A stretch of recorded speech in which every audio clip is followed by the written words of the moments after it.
It's time to talk about how we target or assign packages to objects. In Application Workspace, we call those entitlements.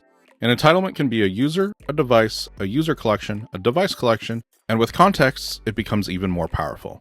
In Application Workspace, a context is a dynamic grouping mechanism that uses filters, like device attributes, user details, or location, to determine which users or devices belong to that group. You can use contexts to assign packages, variables, access policies, or deployments. For example, you can give a user access to an app only when they're logged into a specific device, or elevate permissions when someone is on a company network versus working remotely.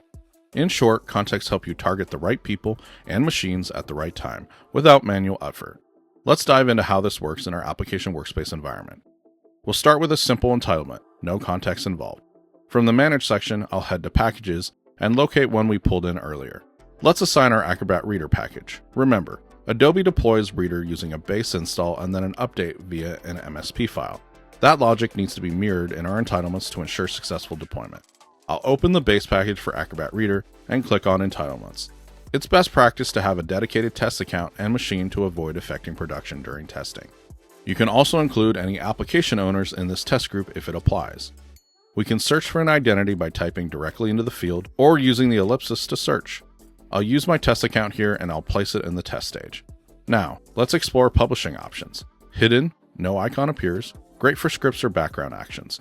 Catalog, the user can find and install the package from their catalog view.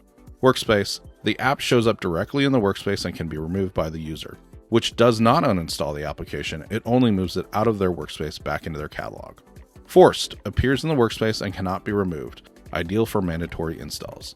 Since we're testing, I'll publish it to the workspace. Under native icons, I can choose where to place shortcuts: desktop, start menu, taskbar, or macOS desktop. Keep in mind, taskbar pinning no longer works past Windows 10 1903 due to Microsoft's changes. For now, I'll choose desktop and start menu, then click confirm. Acrobat Reader is now entitled to my test user. But we're not done yet. If I go to overview under releases, I can see this package is still in development. That means it won't appear for my test user until I move it to the test stage. So I'll drag and drop it into tests, adding a helpful description like moving to test stage for testing with my initials so other admin know. Before switching to the agent, let's check dependencies. Acrobat Reader requires Microsoft Visual C++ 2013 redistributable. If that dependency isn't in the correct stage, the install will fail. This one's a stable vetted package, so I'll move it straight to production. Since the test stage is before production in the pipeline, it'll apply there too, since there's nothing applied to the test stage directly. Now I'll switch over to the agent, logged in with my test account. A quick refresh and there it is, Adobe Acrobat DC. Clicking it would kick off the install. But before that, let's entitle the update package as well. Back in Packages, I'll find the Acrobat Reader update package. I'll entitle this to my test user, but this time I'll publish it as hidden so it doesn't show up in the Workspace UI. If we were to publish it to the Workspace, Adobe would show up with two separate icons, one for the install package and one for the update package, which we don't want. Now we'll use a trigger to install it automatically. Go to the Events tab, click Add, and select a trigger. Triggers include logon, logout, network change, and more. We'll choose Refresh, which runs every 30 minutes by default, but can be customized in agent settings. Set the action to install, confirm everything, and move the update package to the test stage. Back on the agent, clicking Refresh won't install the update just yet. The base package must be installed first. Once I install Acrobat Reader, I can go to Help, About Adobe Acrobat Reader to confirm the version. It shows the 2021 base version. Now the update trigger can run. I can either wait for the refresh interval or force it by clicking the refresh icon. Since the package is hidden, the update happens in the background. I can track it via the Task Manager or wait for the update to complete.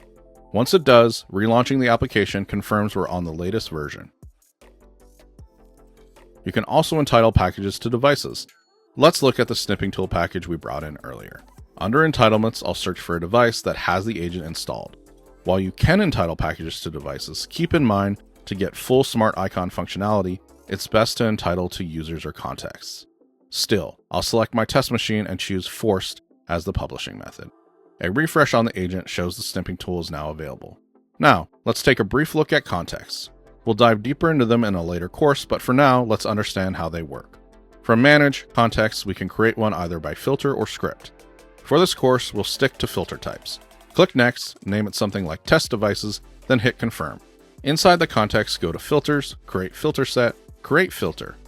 You'll see a wide range of filtering options: device info, platform, network details, user details, even other contexts.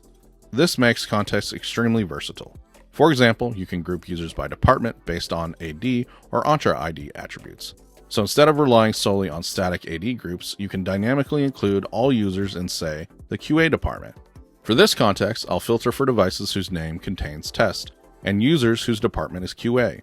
Once I set those filters and click Save, I can switch to the Devices tab to see what's included. At first, it might show multiple devices, because the operator is set to OR by default.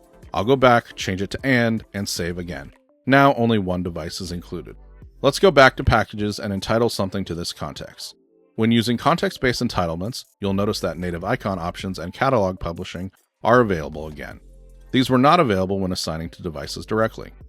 Back on my test machine, I refresh the agent, but don't see the new package. That's expected, because I'm logged in as my admin user and the context is based on department and device name.